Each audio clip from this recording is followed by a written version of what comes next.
여러분 반갑습니다. 욥기 말씀 묵상 시간입니다. 드디어 욥기 말씀이 시작되었습니다.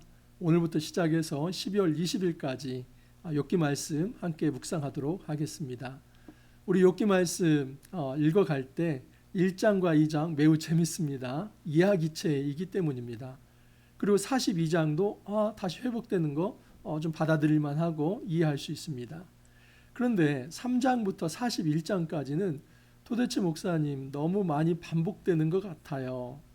친구들이 하는 말도 다 맞는 것 같은데 하나님은 또 나중에 그것이 맞지 않다고 얘기를 하고, 또 욥 역시도 중간에 보면 하나님을 원망하는 장면도 등장하는데 도대체 지금 욥기가 말하려고 하는 것이 무엇인지, 그 고난의 문제에 대해서 말하는 것 같지만은 정확한 어떤 대답을 명시적으로 말하지 않는 것 같아서 욥기 읽는 게 너무 힘듭니다. 좀 어떤 고난의 이유에 대해서, 또 우리가 고통받는 것에 대해서 위로받고 싶어 욥기를 읽어가는데 정작 위로받기는커녕 때로는 이 형이상학적이고 추상적 어떤 철학적 이야기 때문에 더 골머리 앓고 이렇게 성경 묵상하는 게 맞나 싶을 정도의 어떤 성경이 바로 욥기입니다. 여러분, 이 욥기를 우리가 너무 쉽게 접근하기 때문에 이런 생각들을 사실 갖는 것입니다. 욥기 만만치 않습니다. 여러분, 욥기의 말씀 정말 너무나 심오한 인생의 철학을 다 담고 있고, 특별히 이 고통의 문제, 단지 어떤 인과응보로 설명할 수 없는 이 비합리성을 가지고 있는 이 고통의 문제를 우리가 어떻게 이해해야만 하는가, 아주 중요한 인생의 문제를 철학적으로 담아내기 때문에 여러분, 이 욥기 말씀 결코 쉽지 않습니다. 하지만 여러분, 우리가 함께 묵상한다면, 또 저와 함께 한다면 이 욥기 말씀 그렇게 어렵지 않게 또 접근해 갈 수 있을 것입니다. 하루하루 우리에게 주어진 작은 본문 속에서는 충분히 하나님께서 우리에게 주시는 뜻들을 잘 찾아볼 수 있습니다. 자, 이제부터 대장정 시작됩니다. 저와 함께 욥기 말씀 12월 20일 마지막까지 함께 할 수 있기를 바랍니다. 오늘 금요일인데 이제 토요일 말씀까지 해서 욥기 1장 1절에서 22절까지 말씀을 드리도록 하겠습니다. 좀 한번 읽어드립니다. 우스 땅에 욥이라 불리는 사람이 있었는데 그 사람은 온전하고 정직하여 하나님을 경외하며 악에서 떠난 자더라. 욥에 대해서 소개하고 있습니다. 이 동방의 우스 땅에 욥이라고 하는 존재가 있는데 그 사람은 온전하다, 정직하다, 하나님을 경외하며 악에서 떠난 사람이다. 이렇게 이 욥기 저자가 먼저 정의를 하고 시작합니다. 그리고 하나님도 이것은 인정하는 바입니다. 8절을 보면 여호와께서 사단에게 이르시되 내가 내 종 욥을 주의하여 보았느냐, 그와 같이 온전하고 정직하여 하나님을 경외하여 악에서 떠난 자는 세상에 없느니라. 지금 1절 말씀을 8절에서 하나님께서 그대로 인용하시는 겁니다. 우리 하나님께서도 인정하시는 의로운 자가 바로 욥입니다. 여기 온전하다 하는 것은 도덕적 흠결이 없다, 그런 말이 아닙니다. 여러분, 이 구약에서 특별히 욥기에서 온전하다, 그리고 완전하다, 또 무죄하다 하는 것은 조직신학적 접근을 하면 안 됩니다. 이 조직신학적 차원에서 죄라고 하는 거, 여러분, 죄가 없는 사람이 누가 있습니까? 모든 사람이 부패했고 죄가 있지요. 이 도덕적 윤리적 그런 어떤 죄만을 지금 말하는 것이 아닙니다. 여기서 말하는 이 온전하다 하는 것은 하나님과의 관계성입니다. 하나님께서 어떤 사람을 온전하다, 완전하다 할 때는 이 구약 성경에서는 하나님과 관계가 올바르게 맺어진 사람을 하나님은 완전하다, 온전하다고 얘기를 합니다. 정직하다는 것도 역시 마찬가지입니다. 거짓말 한번 하지 않고 살았다. 지금 여기서 말하는 이 정직은 그걸 말하는 게 아닙니다. 이 정직 역시도 관계적 용어인데 두 마음을 품지 않는 것, 이것을 하나님께서는 정직하다 하는 것입니다. 하나님께 두 마음을 품지 않는 것은 우상 숭배하지 않는 것입니다. 하나님 외에 다른 신을 더 따르지 않는 것입니다. 관계적 용어가 바로 정직이라는 말입니다. 하나님을 경외하는, 더 말할 것 없지요. 온전히 하나님을 경배하는 것을 의미합니다. 악에서 떠난 자들아. 여러분, 하나님께서 선악을 말씀하시죠. 선악에 대한 절대 기준이 우리 하나님께 있습니다. 다시 말해서 하나님께서 하나님 눈에 보기에 좋다, 이거 선입니다. 하나님 눈에 보기에 좋지 않다. 이게 악입니다. 그러므로 성경에서 말하는 선악 개념 역시도 관계적 용어입니다. 정리해 보면 온전하다, 정직하다, 하나님을 경외하여 악에서 떠난 자다 하는 것은 하나님과 올바른 관계 속에서 하나님을 경외하는 자로서 겸손하게 하나님 백성으로 잘 살아갔던 사람이 욥이다 이렇게 말을 하는 것입니다. 자, 그에게 주어진 축복들이 있습니다. 그에게 아들 7과 딸 3이 태어나니라. 고대에서는 이 축복의 여러 기준들이 있는데 자녀들이 많은 것, 또 물질이 풍요한 것, 이것은 다 축복의 상징들입니다. 3절도 마찬가지입니다. 그의 소유물은 양이 7,000마리요, 낙타가 3,000마리요, 소가 500결이요, 암나귀가 500마리며 종도 많이 있었으니 거부입니다. 그냥 부자가 아니라 어마어마한 거부입니다. 오늘로 말하면 이 대기업 회장 정도 될 수 있을 것입니다. 욥은 이처럼 재물도 많았지만 하나님도 온전히 섬기며 또 자녀의 축복도 받았던 정말 부러워할 만한 대상이 욥이다라고 볼 수 있습니다. 그의 생일에 자녀들이 생일 잔치를 벌여줍니다. 그의 아들들이 자기 생일에 각각 자기의 집에서 잔치를 베풀고 그의 누이 3명도 청하에 함께 먹고 마시더라. 얼마나 즐겁습니까?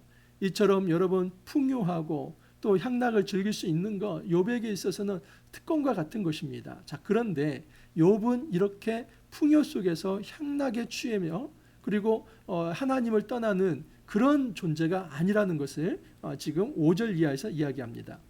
때로는 여러분 사람들이 가난해서 하나님을 떠나는 경우보다 풍요해서 하나님을 떠나는 경우가 더 많습니다. 우리는 풍요하면 하나님을 잘 섬길 거라고 생각하는데 아니 그렇지 않습니다. 오히려 궁핍이 있을 때 어려움이 있을 때 하나님을 더 찾고 하나님 앞에 엎드리며 기도합니다. 그런데 조금 살만할 때 뭔가 시간이 풍족하고 또 재물이 풍족하고 뭔가 여유가 있을 때 딴 생각을 많이 하게 됩니다. 그래서 하나님을 떠나는 경우가 많습니다. 그런데 욥 같은 경우는 이런 풍요가 있다 할지라도 하나님을 떠나지 않고 오히려 하나님 앞에 엎드리는 자가 됩니다. 그들이 차례대로 잔치를 끝내면 욥이 그들을 불러다가 성결하게 하되 아침에 일어나서 그들의 명수대로 번제를 드렸으니 이는 욥이 말하기를 혹시 내 아들들이 죄를 범하여 마음으로 하나님을 욕되게 하였을까 함이라. 욥의 행위가 항상 이러하였더라. 여러분 풍요 중에 그 어떤 잔치의 어떤 즐거움 속에서도 욥은 하나님을 찾습니다. 자기만 하나님을 찾는 것이 아니라 그의 자녀들을 위해서 제사를 드립니다. 혹여라도 우리 자녀들이 이런 죄를 지었을까 그걸 염려하면서 그 죄에 대해서 속죄의 제사를 드리는 겁니다. 욥의 경건은 바로 여기에 있습니다. 여러분 욥은 참 복받은 사람입니다. 그가 하나님을 잘 섬기는 거 큰 복이지요. 자녀의 복 그리고 물질의 복이 있습니다. 더 큰 것은 무엇이냐면 이런 풍요 속에서도 하나님을 떠나지 않고 하나님을 온전히 섬기며 또 자기 당대만이 아니라 후대를 위해서도 이 영적인 교육을 했던 사람이 욥이라는 차원. 그래서 여러분 이 욥은 정말 롤 모델이 될 만한 아주 귀한 존재입니다. 자, 그런데 이 욥에 대해서 고발하는 자가 있습니다. 이제 하늘의 천상의 어전 회의가 열렸는데 거기에는 하나님의 아들들도 있고 사탄도 있습니다. 이 하나님의 아들들은 하나님께 속한 영들을 의미합니다. 여기 사탄이 이런 이야기를 이렇게 사탄이 나옵니다. 여기 사탄은 여러분 우리가 생각하는 어떤 귀신들의 총대장으로서의 어떤 사탄, 구약에서 이 사탄은 그런 식으로 되게 말하지 않습니다. 이것은 신약에서 이제 하나의 어떤 의미 규정이 형성이 되어서 귀신들의 총대장으로서 사탄, 이것은 신약에서 의미 규정이 된 것이고 구약에서 이 사탄이라고 하는 이 용어는 어떤 면에 있어서는 일반 명사와 같습니다. 사탄이란 말 자체가 대적자라는 말입니다. 고발자라는 말입니다. 그래서 하사탄 이렇게 얘기했을 때 여기서는 하나님께 고발하는 자입니다. 그 고발하는 자가 어떤 영적 존재인지는 알 수 없습니다. 하지만 하나님께 이런 이제 의견 제시를 하는 다른 사람들이 생각하는 것보다도 좀 다르게 생각하는 이 고발자로서의 존재, 이것을 사탄이라고 이야기를 합니다. 하나님이 물어봅니다. 내가 어디서 왔느냐? 사탄이 말합니다. 내가 땅을 두루 돌아 여기저기 다녀왔습니다. 그러자 여호와께서 그 사탄에게 대적자 이 고발자에게 이런 얘기를 합니다. 네가 내 종 욥을 추이하여 보았느냐? 그와 같이 온전하고 정직하여 하나님을 경외하며 악에서 떠난 자가 세상에 없다. 이렇게 칭찬을 합니다. 그러자 이 사탄이 여기에 대해서 문제 제기를 합니다. 욥이 어찌 까닭 없이 하나님을 경외하리까? 세상 만사 인과응보입니다. 모든 것이 원인과 결과가 있는 것입니다. 하나님께서 그렇게 풍요를 주셨기 때문에 거기에 대해서 감사하며 그렇게 사는 거 아닙니까? 만일 하나님께서 욥의 모든 소유물을 다 제거하신다면, 가져가신다면 욥이 과연 하나님을 섬길까요? 이런 문제 제기를 하는 겁니다. 주께서 그와 그 집과 그의 모든 소유물을 울타리로 두르심 때문이 아니니까. 주께서 그의 손으로 하는 발을 복되게 하사 그의 소유물이 땅에 넘치게 하셨음이니이다. 하나님이 보호하셨고 하나님께서 모든 기름 부어주셔서 소산물이 넘치게 하셨기 때문에 욥이 그렇게 하나님을 잘 섬기는 거 아닙니까? 이제 주의 손을 펴서 그의 모든 소유물을 치소서. 그리하시면 틀림없이 주를 향하여 욕하지 아니하겠나이까. 그래서 이 사탄이 하나님께 이제 도전합니다.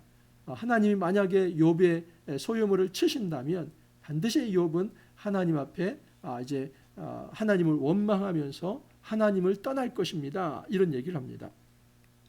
여호와께서 사탄에게 이르시되 내가 그의 소유물을 다 내 손에 맡기노라. 여러분, 하나님은 악과 선 모든 것에 대한 통제권이 있습니다. 천상어전회의에 하나님의 아들들만 있는 것이 아니라 대적자도 그 천상회의에 참석하게 됩니다. 이것은 무엇을 의미하냐면 어떤 죄나 또는 악의 기원이 하나님께 있다는 것이 아니라 이 세상에 존재하는 모든 악과 선에 대해서 특히 악까지도 하나님의 통제 아래에 있다는 겁니다. 우리는 사탄이 하나님의 통제를 벗어나서 이 대적자들, 어둠의 영들, 악한 영들이 하나님의 통제를 벗어나서 그들이 자치적인 어떤 독립적 왕국을 세우면서 그렇게 생활할 수 있다고 생각하는데, 여러분, 이 악인들까지도, 악한 세력까지도 여전히 큰 울타리 범주 내에서는 하나님의 통제 아래에 있습니다. 자, 그런데 하나님께서 어느 정도 그 악한 자들에게도 자치권을 줍니다. 네가 알아서 해라. 다만 욥의 생명은 내 것이니 그 생명만 건들지 말고 욥에게 있는 이 소유권 다 너에게 위탁하겠다. 너희가 어떻게 처분하든 그것에 대해서 내가 상관하지 않겠다. 이렇게 시작이 된 것입니다. 여러분, 사실 우리는 독자로서 지금 욥의 고난이 어디로부터 왔는가 이미 다 알고 시작하는 겁니다. 자, 그런데 3장 이후에서는 이 하나님께서 지금 없습니다. 하나님께서 정확히 욥에게 이런 어떤 천상 회의에서 이루어진 모든 것들을 욥에게 한 번도 가르쳐 주지 않습니다. 심지어 42장에서도 하나님께서 이 얘기를 하지 않습니다. 그러면 이것을 알지 못하는 욥에게 있어서 한번 우리가 감정이입을 해서 한번 생각을 해보십시다. 정말 내가 욥이라고 한다면 하나님의 천상회의도 알지 못하고 하나님께서 나에게 주시는 고난이 어디로부터 어떻게 발생되었는가 그것도 전혀 알지 못하는 상황에서 내가 이런 고난받을 만한 죄를 짓지 않았는데, 그리고 그 어떤 죄를 짓지 않았는데 왜 나에게 이런 고난과 아픔과 고통이 있을까? 친구들이 와서 당장 회개하라고 하면서 네가 뭔가는 죄를 지었기 때문에, 뭔가는 좀 하나님 앞에서 너도 알지 못하는 그 어떤 무의식적인 죄를 지었기 때문에 네가 이런 고난을 받는 거다, 이런 말을 하는 것에 대해서 내가 만약에 욥의 입장이라면 우리 역시도 억울하지 않을까요? 욥기는 바로 그 부분을 이야기합니다. 그래서 지금 1장과 2장은 전체적인 어떤 이제 전지적 작가 시점에서 우리는 그 모든 것들을 알고 시작하지만, 우리가 그 어떤 무대의 어떤 그 배우들로 들어간다고 한다면 그 무대에서 공연을 하고 있는 우리 자체는 도대체 지금 이 고난이 어디로부터 왔는지 알지 못한다고 말할 수밖에 없습니다. 자, 욥에게 발생되는 고난이 얼마나 험악하고 감내할 수 없는 고난인가 한번 살펴보겠습니다. 하루는 욥의 자녀들이 그 바다들의 집에서 음식을 먹으며 포도주를 마실 때에 사환이 욥에게 와서 아뢰되 소는 밭을 갈고 나귀는 그 곁에서 풀을 먹는데 스바 사람이 갑자기 이르러 그것들을 빼앗고 칼로 종들을 죽였나이다. 첫 번째 종이 와서 보고를 합니다. 지금 맏아들이 집에서 음식을 먹는데 스바 사람들이 와서 약탈하고 종을 죽였습니다. 이 남쪽 이제 아프리카 지역에서 이제 대적들이 와서 그렇게 쳤다는 것이죠. 자, 이제 그 사람이 갈 때에 그가 아직 말하는 동안에 또 한 사람이 왔습니다. 아르되 하나님의 불이 하늘에서 떨어져 양과 종들을 살라버렸습니다. 이번에는 불이 하늘에서 떨어집니다. 여러분, 이것은 하나님의 심판으로 여겨질 만한 그런 어떤 징조들입니다. 불이라고 하는 것은 하나님께서만 내리시는 겁니다. 근데 그 불이 하늘에서 떨어져서 다 태워버렸다. 그래서 종들도 죽고 낙타들도 없어졌다고 얘기를 합니다. 그리고 갈대아 사람이 또 와서 이야기를 합니다. 그 세 번째 이제 종이 또 와서 얘기합니다. 갈대아 사람이 와서 낙타들을 다 칼로 죽이고 종들도 죽였습니다. 나만 홀로 삼아서 이렇게 피해서 왔습니다. 그 보고를 합니다. 그 말을 하는 중에 또 한 사람이 와서 이런 얘기를 합니다. 주인이여, 이제는 지금 이 어떤 동물들, 재산, 이것에 대한 어떤 손해만 있는 것이 아니라 당신의 자녀들이 다 죽었습니다. 큰 바람이 일어서 내 집 모퉁이를 쳐가지고 그 집이 무너지면서 당신의 자녀들이 다 죽게 되었습니다. 여러분, 욥에게 있는 재산들 그리고 욥에게 있는 자녀들, 이것은 다 무엇의 상징이었습니까? 복의 상징이었죠. 축복의 상징이었죠. 근데 그 축복의 상징들이 다 하나하나 제거된 것입니다. 하나님께서 나에게 복으로 주셨던 것이 다 없어졌다고 생각할 때 충분히 그런 생각을 할 수 있습니다. 내가 저주를 받았구나. 여러분, 이 속에서 어찌 원망을 하지 않을 수 있습니까? 사람이라고 한다면 하나님을 원망할 수 있습니다. 그런데 욥의 대단함은 이런 속에서도 하나님을 함부로 원망하지 않습니다. 욥이 일어나 겉옷을 찢고 머리털을 밀고 땅에 엎드려 예배하며, 욥의 첫 번째 태도는 이런 고난 속에서도 하나님을 예배합니다. 그러면서 이런 얘기를 합니다. 이르되 내가 모태에서 알몸으로 나와 싸운즉 또한 알몸이 그리로 돌아가 올지라. 주신 이도 여호와시요 거두신 이도 여호와시오니 여호와의 이름이 찬송을 받으실지니. 여러분, 지금 욥이 이런 얘기를 합니다. 내가 지금 알몸으로 왔습니다. 이런 얘기 있지 않습니까? 공수래 공수거. 우리가 아무것도 이제 손에 잡은 거 없이 왔기 때문에 갈 때도 우리가 빈몸으로 알몸으로 가는 겁니다. 적신으로 태어나서 적신으로 가는 거. 정말 이것이 우리의 인생입니다. 우리가 다 얘기하는 거 아닙니까? 욥이 그런 얘기를 합니다. 모태에서 알몸으로 나와 싸운즉 또한 알몸이 그리로 돌아갈지라. 주신 이도 여호와시요 거두신 이도 여호와신 여호와 이름이 찬송을 받으실지라. 어찌 보면은 욥기에 대한 이 모든 주제가 이 말씀에 다 담겨 있습니다. 그래서 욥기의 주제는 제일 마지막에 나와 있는 게 아니라 사실은 두 가지입니다. 지금 이 욥기에서 욥의 모든 고난 속에서도 욥이 하나님을 불평하거나 하나님께 원망하거나 하지 아니하고 그 하나님의 존재 자체를 있는 그대로 받아들이면서 내가 이해할 수 없는 고난 속에서도 하나님은 옳다, 이 신정론을 펼치는 것이 욥기의 굉장히 중요한 주제입니다. 이 모든 일에 욥이 범죄하지 아니하고 하나님을 향하여 원망하지 아니하더라. 이것이 욥기의 주제입니다. 여러분, 우리 삶에 이해되지 않는 그런 어떤 고난이 있을 수 있습니다. 우리는 비합리성에 대해서 비합리적인 것은 불의하며 가치 없는 거다, 무익한 거다라고 생각할 수 있습니다. 만약에 그렇게 생각하기로 한다면 부모님의 사랑이 비합리적이기 때문에 무익하고 무가치한 것입니까? 여러분, 부모님이 우리를 사랑할 때에 우리에게 뭘 바랍니까? 부모님의 사랑만큼은 아무 조건 없는 사랑입니다. 그냥 주고 싶어서 자녀에게 주는 것입니다. 대가를 바라는 게 아닙니다. 여러분, 이 모든 것은 비합리적인 것이죠. 이 무조건적인 사랑의 가장 극치는 하나님께서 자기 아들, 독생하신 아들을 십자가에 내어주심입니다. 이것만큼 비합리적인 것은 없습니다. 도대체 상식적으로 이해할 수 없습니다. 예수님께서 무슨 죄를 지셨습니까? 죄를 짓지 않은 예수가 왜 고난을 받아야 하고 자기 죄도 없는데 그가 왜 다른 사람의 죄를 위해서 십자가를 지셔야만 합니까? 이것은 인간의 이성으로는 상식적으로 생각할 수 없는 비상식입니다. 비합리적인 겁니다. 하지만 그 비합리적이고 비상식적이라고 해서 무가치하거나 또는 무익한 게 아니라 오히려 더 놀라운 하나님의 은혜를 웅변하고 있는 거 아닙니까? 여러분, 하나님께서 욥을 그렇게 복 주실 때에 정말 욥이 의로운 사람이기 때문에 복 주셨다? 저는 그렇게 생각하지 않습니다. 그것은 특별한 하나님의 은총이며 주권입니다.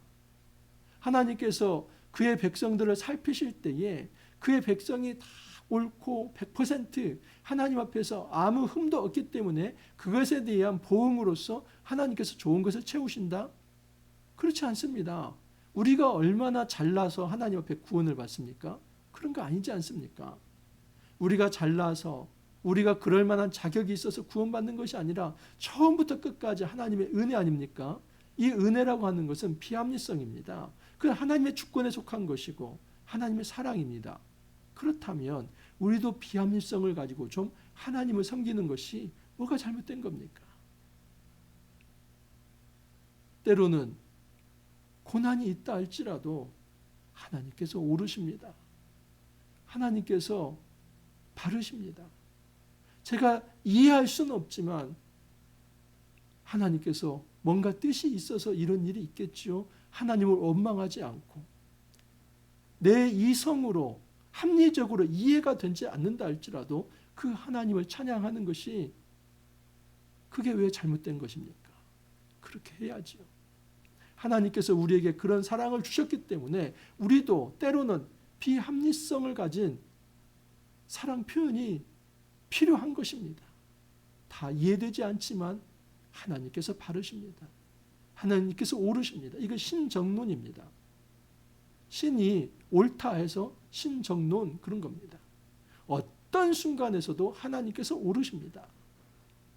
여러분, 우리가 고난 가운데서 함부로 주님을 원망하거나 욕하지 않기를 바랍니다.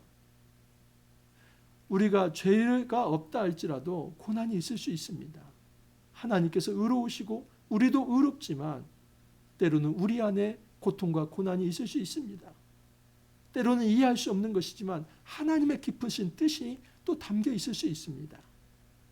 우리가 정말 우리 이성으로 다 이해되지 않는다고 해서 함부로 불평하거나 불만하며 이 우리에게 현재 있는 고난 때문에 주님을 떠나는 그 우를 범하지 않기를 바랍니다. 나중에 다 밝혀질 것입니다. 그리고 하나님께서 우리를 꼭 회복시켜 주실 것이며 다시 채워주실 것입니다. 우리 주님을 의지하면서 현재 우리에게 있는 이 고난들을 정말 믿음으로 잘 감내하며 견뎌낼 수 있기를 간절히 소망합니다. 이렇게 기도합니다. 때로는 우리가 삶을 살아가면서 이해되지 않는 고난 때문에 너무 힘들 때가 많습니다. 이 세상의 불의가 판치는 이 세상 속에서 정말 하나님께서 어떻게 이제 살아계시다면 이런 일들이 일어날 수 있을까 그렇게 생각해 볼 때도 있습니다. 주님, 우리가 다 이해되지 않는 이 세상의 모습들, 때로는 우리 앞에 펼쳐진 이 고난들, 그 속에서도 혹이라도 우리가 이해되지 않는다고 해서 하나님을 떠나는 일은 없도록 우리 하나님께서 강권적으로 저희들을 붙들어 주옵소서. 힘들고 어려울수록 하나님 앞에 예배하며 엎드리며 주님의 뜻을 구하며 기도하는 정말 옳은 영성과 경건한 마음이 우리 안에 있도록 은혜를 더하여 주옵소서. 주님, 고난 가운데도 저희들을 지켜주시고 궁극적으로는 하나님 회복하여 주시며 하나님께서 새로운 것들로 채워주시기를 주여 간절히 간구합니다. 감사하고 예수님 이름으로 기도하옵나이다. 아멘. 여러분, 시작이 반이라는 말 있죠? 이제 시작되었습니다. 우리 욥기 반절 간구합니다. 특별히 이제 오늘과 이제 월요일 날 한 번 더 말씀을 드리겠지만은 이 처음에 이 욥기의 주제의 말씀이 굉장히 중요합니다. 오늘 다 잘 이해가 되지 않았다면 한 번 더 돌려보면서 정말 이해되지 않는 이 고난 속에서도 우리가 하나님을 찬양해야 하는 것들 우리가 다시 한번 묵상하는 그런 귀한 하루가 되기를 바랍니다. 이제 본격적으로 또 월요일부터 다시 욥기 말씀 정주행하겠습니다. 복된 주말 보내시고 또 내일 찾아뵙도록 하겠습니다. 감사합니다.